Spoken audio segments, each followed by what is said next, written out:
Bocchi the Rock, Bocchi the Rock, Bocchi the Rock is a good show. You should watch it. Thank you. Oh, brother, this guy stinks!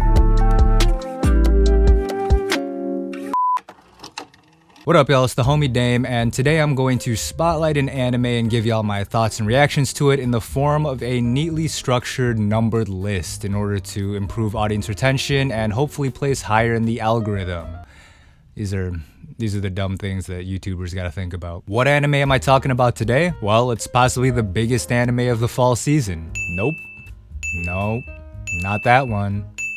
Especially not that one. Jesus. Of course, I'm talking about Bocchi the Rock, the new Cloverworks anime based on the 4-panel manga series written and illustrated by Aki Hamaji. The show has somehow risen to be one of the biggest sleeper hits of the year, and especially in a season with so many other blockbuster anime, that's pretty impressive. Now, I've already talked a little bit about Bocchi on this channel a few times, but I wanted to dedicate a video to it because A, I really like the show, and B, I don't know, I just really like the show and want to talk about it some more. Number 1. Protect Bocchi at all costs. Hitori Goto, better known by her nickname Bocchi, is the main character of this anime and also its best character.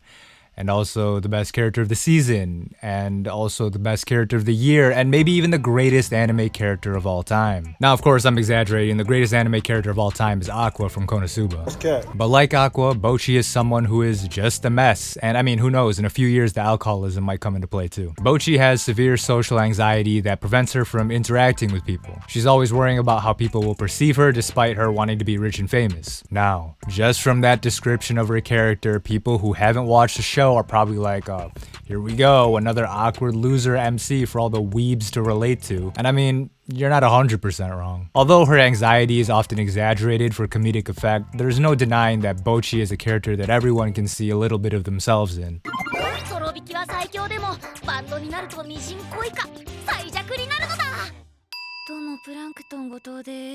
Oh man, dude. I feel legitimately bad for her. You know how it's like a meme in anime to have characters you want to bully? Like Steph from No Game No Life is a disaster too, but like, it's funny to laugh at her, and the show wants you to laugh at her too, but for Bocchi it's just like, damn, you're actually a mess. I'm still laughing at you, but like, I'm praying for you too.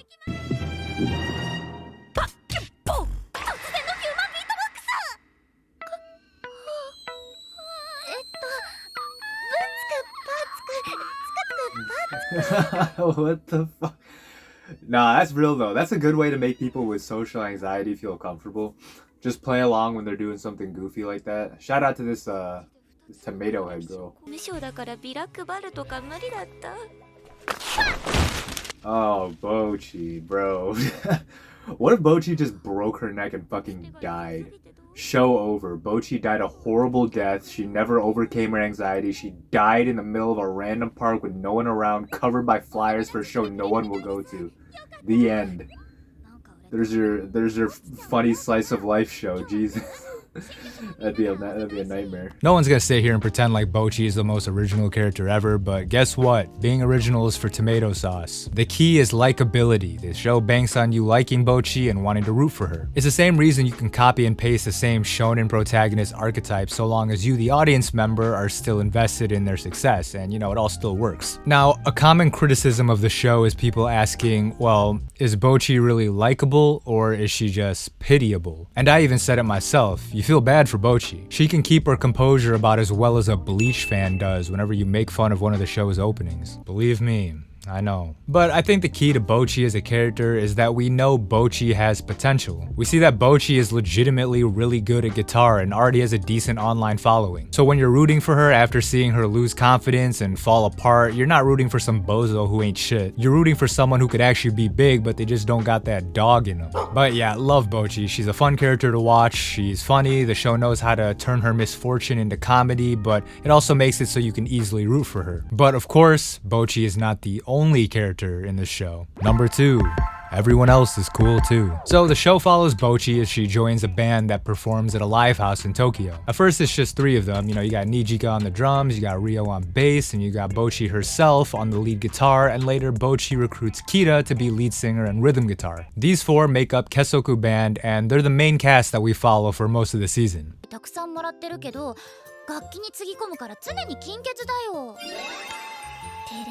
Nah, Rio's already my favorite. I don't give a fuck. She looks like a sedated Rem, and I don't even like Rem like that.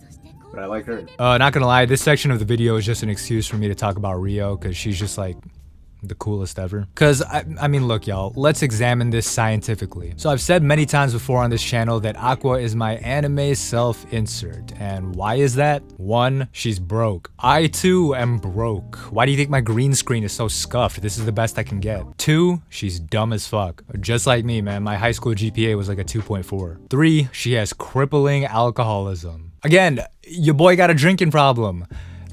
The doctor says it's actually starting to affect my liver, which is why I don't do drunk binges anymore. I mean, who would have thought, right? That decades of drinking hard liquor would be unhealthy. As you can see, there's a lot of myself that I see in Aqua. Now, let's take the same scientific approach with Rio. 1, she's broke, but even more so, she's a textbook starving artist, and as someone who works in the music industry for a living, I know how that goes. 2, she's dumb, and maybe not in the same way that Aqua and I are, but I can still relate. 3, she's pretentious about music, and I mean, hey, you guys know, I have a whole playlist of me watching anime openings and talking about shit like, I don't like this chord progression, or like, the EQing on this is poorly done. Like, I mean, come on. As you can see, Rio has all the qualities I like in an anime character because she reminds me of myself.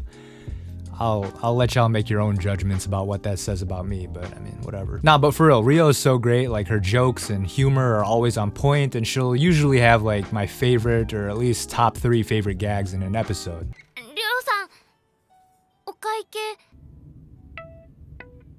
ごめん、今お金ないからおごって。でも、Ryo-さんがここに誘ったんじゃ。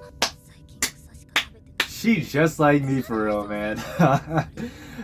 Nah, but for real, in my friend group, it's always, oh, bro, I forgot my wallet. I got you next time, though. And it's like $60 Korean barbecue, like, bro.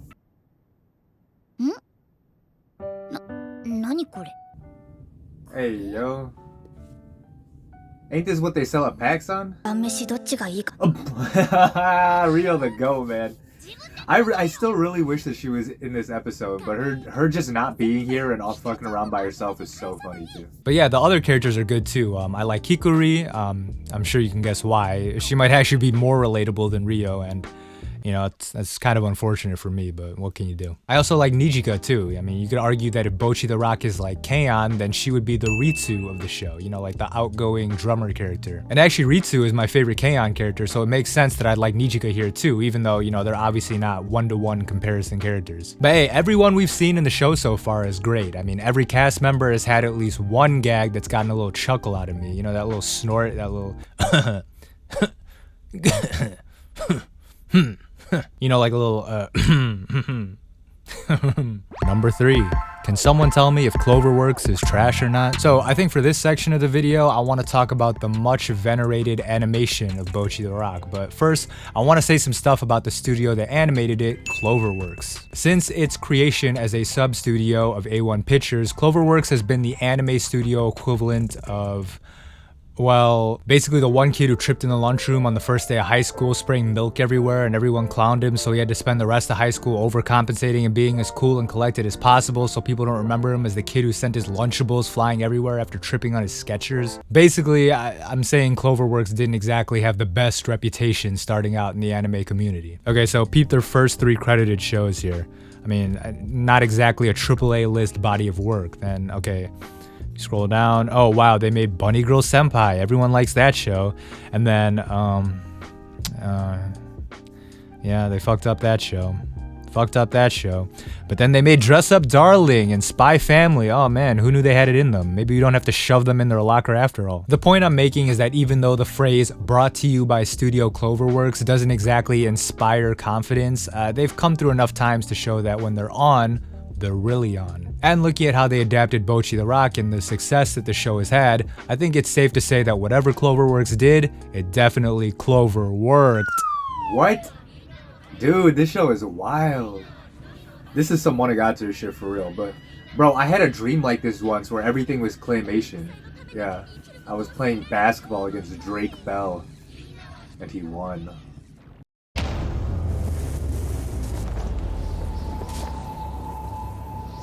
Oh god, it's still going. Just every animation style ever. Hey, yo.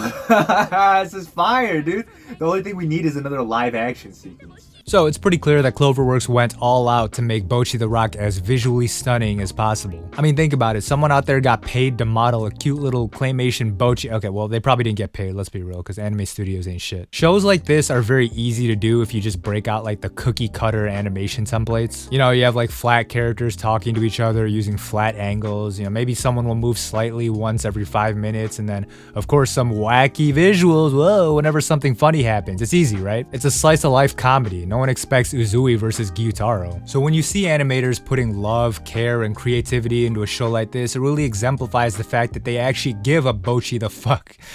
That's the joke I'm going with. Bocchi the fuck, yeah.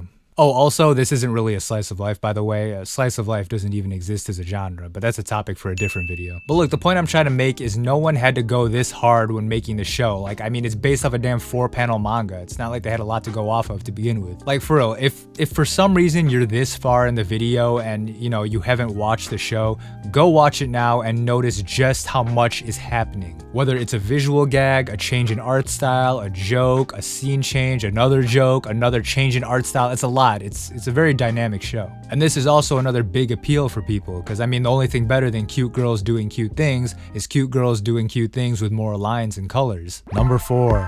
Oh yeah, this is a music show, by the way. Well, we're this deep into the video and I've yet to talk about the rock part of Bocchi the Rock, so I might as well do that now. I mean, the music is cool. It's actually really cool, but K-On! Clears, I'm sorry. And again, we hate pitting two queens against each other like this, but these are just the spicy takes that the internet wants to hear, so I mean, what can I do? But anyway, it's nice to see that we have Kesoku Band themselves performing the show's opening and endings. I've said many times before that I love the idea of like fake bands like Gorillaz and of course After School Tea Time. I just think having fictional characters create real world music is dope because a lot of the times the musical artist is just as interesting, if not more interesting than the music they create. So if your artist is fictional, I mean, you can make them as wacky and wild as you want and that'll have some bleed over effect with your enjoyment of the music. Because I mean, come on, I know people don't really buy physical music anymore, but wouldn't you make a trip to Best Buy to buy her CD?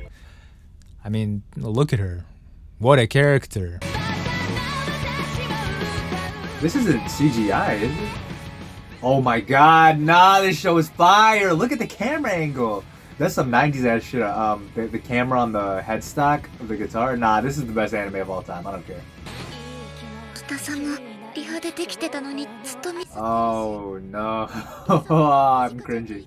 I'm actually cringing. This is hard to watch. I usually don't get bothered by stuff like that, but this is the secondhand embarrassment in this is hitting, bro. Look at them! They're like already on Twitter tweeting about how mid they are. Young boy better. Also, love the live performances, bro. I don't know if they were CGI or whatever. I did a little digging and people are saying it's some weird combination of CGI, rotoscoping, and traditional 2D, but I don't know. I don't know shit about how animation works. I just know that it looked dope as fuck. I mean, if this is where we're at as far as CGI for musical performances like this, I hope to God Zombieland Saga is taking notes because I want to see some shit like this for season 3. Number 5. Miscellaneous reactions and observations. Alright, well, that's all the big stuff I wanted to talk about. Now I guess I can just show random funny moments from my reaction recording. Gotta pad that video length somehow.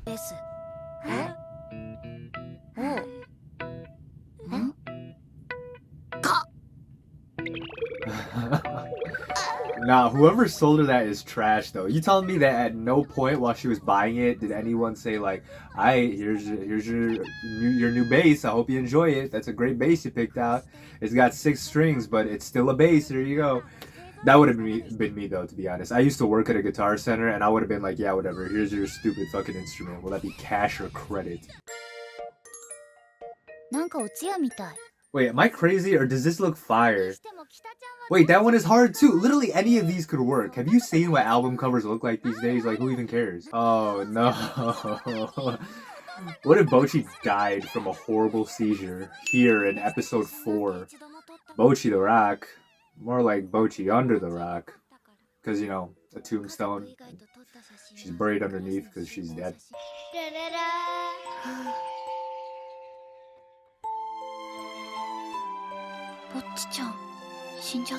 Oh no!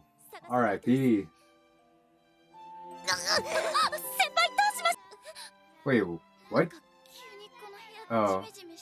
Wait, this is so funny actually though. Hold on, wait, is this a Princess Mononoke reference? What? No, I meant Nausicaa. It's Nausicaa, right? I promise I'll watch anime. I'm not a fraud. I'm not tripping though, right? Look at this, y'all. In the comments of this episode on Crunchyroll, this dude talking about blue hair is a D1 liar. If y'all don't get off my girl, dude, how about you mind your business? She don't need to tell you where she's going, bro. Oh, also, random thought that I'm putting in this section, but you know, this probably should have gone in the music section, but whatever. I like that when they're doing their first performance and they're kind of fucking it up, they sound noticeably out of time, but I do have a minor gripe with it. Okay, so I don't know exactly how they did it. To me, it sounds like it was done digitally. Like they just took the individual sound files of each instrument and kind of shifted them a half beat off or something. But I mean, they also could have just recorded the song, but just purposely played it off time. But to me, and again, this is a very minor nitpick, it still doesn't sound like bad. Or at least not bad enough to be hugely noticeable by a general population, especially in a live setting, because I mean, you'd be surprised if you've ever been to a live concert, they be fucking up the sound. Like it's all mixed poorly, the performers are messing up the lyrics and shit, and like, you know, voice cracking, but no one really cares because the vibe of the live show kind of drowns all that out. You almost expect there to be fuck ups actually. That being said, I mean, you don't need like a trained musical ear to tell that this is off. The show makes it pretty obvious that they're playing bad, but I mean, I wish that they made it obvious, like some more sour notes or like a muted string or like Nijika drops her sticks, oh no, or Kita cracks her voice or something. Or like, I mean, the worst thing that they're playing out of time, right? Which, yeah, is pretty bad and noticeable, but like, Kita singing perfectly. I don't know, it's a minor nitpick. Anyway, that's all I want to say about Bocchi the Rock. I've been talking about it a lot on video recently, so if it's been annoying, you can rest easy because this will be the last time I talk about it at length. At least until the last episode comes out, maybe. But yeah, thanks for watching. Hope you enjoyed it. And if you did, please leave a like and subscribe. And also comment below who your favorite Kesoko band member is. But otherwise, that's the video. Peace.